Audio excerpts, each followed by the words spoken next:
તમે આગલા વિડીયોમાં જોયું કે આપણે રસોડામાં નાની જગ્યામાં વધારે સામાન કેવી રીતે ગોઠવી શકીએ અને નાના રસોડામાં કેવી રીતે એને મોટું ગોઠવી શકીએ।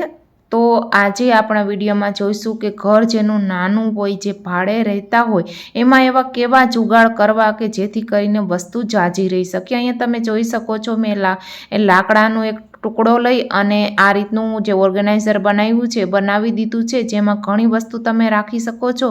એવી જ રીતે આ શૂ બોક્સ છે, એને પણ કલર કરી અને એમાં પણ વસ્તુ રાખી છે। પછી આ એક DIY આઈડિયા બનાવ્યો છે। તે પછી આ એક ઓર્ગેનાઇઝર જે સસ્તા ભાવમાં આપણને ઓફલાઈન ઓનલાઈન મળી રહે છે, એમાં ઘરની ઘણી બધી વસ્તુઓ રાખી શકો છો। અને એના માટે આ એક કવર પણ તમે જૂની કુર્તીમાંથી મેં બનાવ્યું છે, એ ઢાંકેલું છે। પછી આવી નાની મોટી વસ્તુ જે તૂટી ગઈ હોય એનો જ રીયુઝ કરી અને તમે ઘર માટે બહુ બધી જગ્યા બનાવી શકો છો।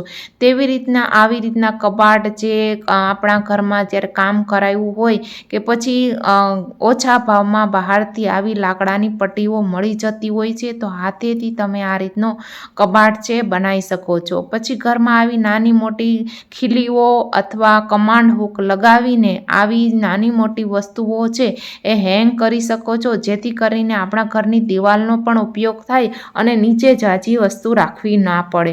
એવી જ રીતે જે પણ ઘરના જે પાછળના જગ્યા હોય, ડોરની પાછળની, એનો પણ તમારે ઉપયોગ કરવાનો છે અને ત્યાં પણ કમાન્ડને ખીલી હુક લગાવીને વસ્તુ ટાંગી શકો છો।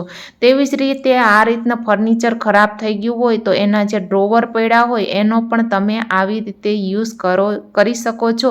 મેં મારા ઘરમાં કઈ રીતે વધારે જગ્યા કરી છે એના આઈડિયા હું તમને આ વિડીયોમાં બતાવું છું।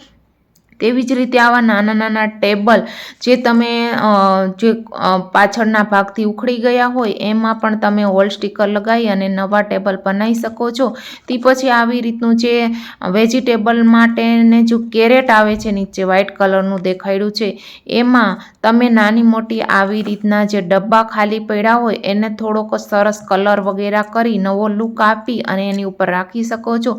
તો ઘણી એ કેરેટની ઉપર વસ્તુ આવી જશે અને વસ્તુ સારી પણ લાગશે અને બધી વસ્તુ અલગ અલગ લાગશે, જેથી કરીને જ્યારે પણ જે વસ્તુ જોઈતી હોય ત્યારે તે વસ્તુ મળી રહે। તેવી જ રીતે આ રીતના વુડન શેલ્ફ છે તે પણ આવતા હોય છે। તો આમાં મેં હોમ ડેકરની વસ્તુ રાખી છે, સજાવવાની વસ્તુ। તમે ચાહો તો આવું કિચનમાં પણ રાખી શકો છો અને નાની મોટી વસ્તુ રાખી શકો છો। અહીંયા સ્ક્વેર શેપમાં છે, તમે રેક્ટેંગલ શેપમાં પણ તેને લઈ શકો છો। પછી આ રીતના ફોનના બોક્સ હોય કે તે પછી આ રીતની વુડનની ટ્રે હોય, તેમાં પણ તમે ઘણો બધો સામાન ગોઠવી શકો છો। આવી રીતે દિવાળી ઉપર કોઈ ફેસ્ટિવલમાં તમારી પાસે મીઠાઈના બોક્સ આવ્યા હોય, એમાં પણ તમે ઘણી વસ્તુઓ, જ્વેલરી હોય કે પછી ઘણી બધી વસ્તુઓ તમે ભરી શકો છો। તમારા ઘરમાં શેની જરૂરિયાત છે એ મુજબ તમે વસ્તુનો ફરીવાર ઉપયોગ કરી શકો છો। આ એક દહીંનો ડબ્બો છે, એને થોડુંક કપડાં સુકવવાની દોરીથી મેં રેપ કરી લીધો છે અને આમાં પણ તમે બહુ બધી વસ્તુઓ ભરી શકો છો।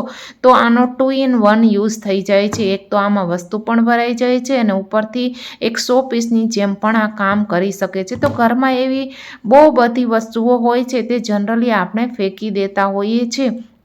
તો એ ફેંકેલી વસ્તુનો જ આપણે કેવી રીતે ફરીથી યુઝ કરી શકીએ એ જ આઈડિયા મારી ચેનલ પર ઓલરેડી છે। તો ગમતા હોય તો પ્લીઝ લાઇક કરી દેજો, ચેનલને સબસ્ક્રાઈબ કરી દેજો। એવી જ રીતે જે વ્હાઇટ સિમેન્ટ છે એમાંથી મેં આ સ્ટૂલ બનાવ્યું છે। અહીંયા કેવી રીતે બનાવ્યું હું આગળ જરૂર તમારી સાથે શેર કરીશ। તો આ રીતે તમે જોઈ શકો છો કે આપણે છે એ કન્ટેનર રાખવાનું એક ટેબલ પણ બની જતું હોય, એમાં ફ્લાવર વાસ પણ રાખી શકો છો। અને આ રીતે જે એક્સ્ટ્રા વાયર હોય અને જે ફોલ્ડ કરતાં વધતા હોય એને તમે કોઈ પર રબર બેન્ડથી સિક્યોર કરી દો તો તમારું ઘર સારું પણ લાગે। અને આ એક જે વધારાની જે નોનસ્ટિકની તવી ખરાબ થઈ ગઈ હોય એમાંથી મેં 100 પીસ બનાવ્યું છે। તો આને તમે 100 પીસની જેમ પણ યુઝ કરી શકો અને આમાં કોઈ વસ્તુ પણ ઉપર તમે રાખી શકો છો। તો આ રીતે કંઈક વસ્તુને અરેન્જ કરશો તો તમારું નાનું ઘર પણ મોટું દેખાશે અને નાના ઘરમાં પણ વધારે વસ્તુ સમાઈ જશે ને જે એક્સ્ટ્રા વાયર હોય એને તમે ટેબલની પાછળ હાઈડ કરીને રાખી શકો છો, જેથી ઘરમાં વાયર ના લાગે. અને બહાર જમવા જતા હોય ત્યારે આ રીતની આપણે બિરયાની વગેરે મંગાવીએ તો આ રીતની હાંડી આવતી હોય છે, જેમાં થોડું બહુ ડેકોરેશન કરી અને તમે એને સરસ મજાની વસ્તુ ભરવા માટે ઉપયોગ કરી શકો. તે પછી આ રીતના માઇક્રોફોનનું એક બોક્સ હતું. તો પછી આ મેં એક વોલ પુટ્ટીનું વ્હાઇટ સિમેન્ટનું બનાવ્યું છે. આ એક એમાં નાની મોટી રીંગો હેરબેન્ડ ભરવા માટેનો યુઝ થઈ શકે.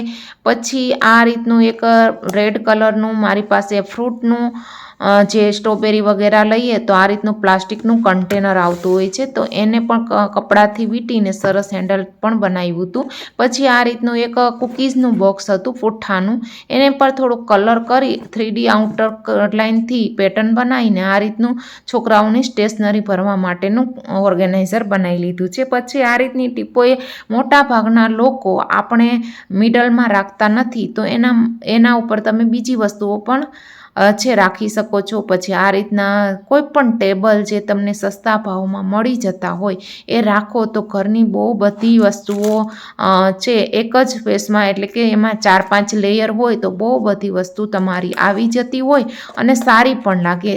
તે પછી આ રીતના જે આપણે પાઉંભાજી ખાઈએ તો આ રીતના કન્ટેનર આવતા હોય છે, એને ધોઈ અને આવી રીતે તમે ઘરની નાની મોટી વસ્તુ ભરવા માટે પણ ઉપયોગ કરી શકો છો.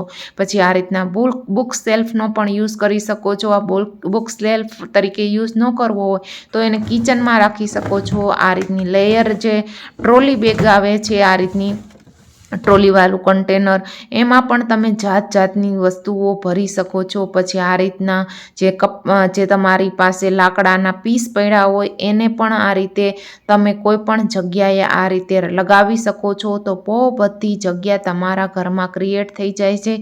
અને એક સ્ટોર રૂમ પણ આવી રીતે તમે બનાવી શકો છો, તો વધારાની વસ્તુ ત્યાં તમારી આવી શકે. તો વુડન જે પીસ હોય છે તે આપણા ઘરમાં પડ્યા જ હોય છે, તેનો તમારે યુઝ કરવાનો છે.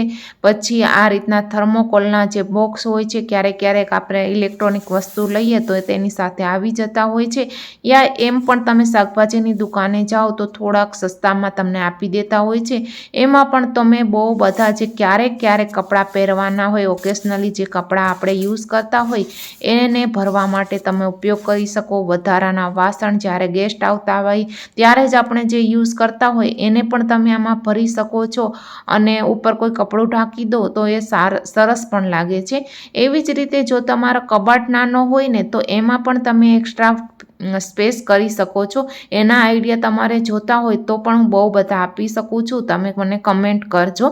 તેવી જ રીતે આ પણ ફર્નિચરમાંથી નીકળેલું ડ્રોવર હતું, જેમાં જે આપણે ટીવી જોતા હોય ત્યારે એના રિમોટ, સૂતા હોય ત્યારે જે પણ ન્યૂઝપેપર વાંચતા હોય એ લગાવી શકીએ. પછી આ એક બોક્સ હતું, એને મેં થોડુંક રીયુઝ કરી અને નાની મોટી ડ્રેસિંગ ટેબલની વસ્તુ ભરવા માટે યુઝ કર્યું છે. પછી આ રીતના જે વોટર બોટલની કેપમાંથી એક વસ્તુ બનાવી છે. પછી આ માઇક્રોફોનનું એક જે બોક્સ હતું કાર્ડબોર્ડનું, એમાંથી આ વસ્તુ બનાવી છે. તો થોડો બહુ પણ ઘરમાં વસ્તુમાં ચેન્જ કરી દો, થોડું બહુ એને ડેકોરેટ કરી દો, તે વસ્તુ એકદમ અલગ બનીને જ આવતી હોય છે. અને આ રીતે તમે તૂટેલી કાર્પેટ હોય કે કોઈ પણ મેટ હોય તમારી, એમાંથી આ રીતની લોન્ડ્રી બેગ પણ બનાવી શકો છો.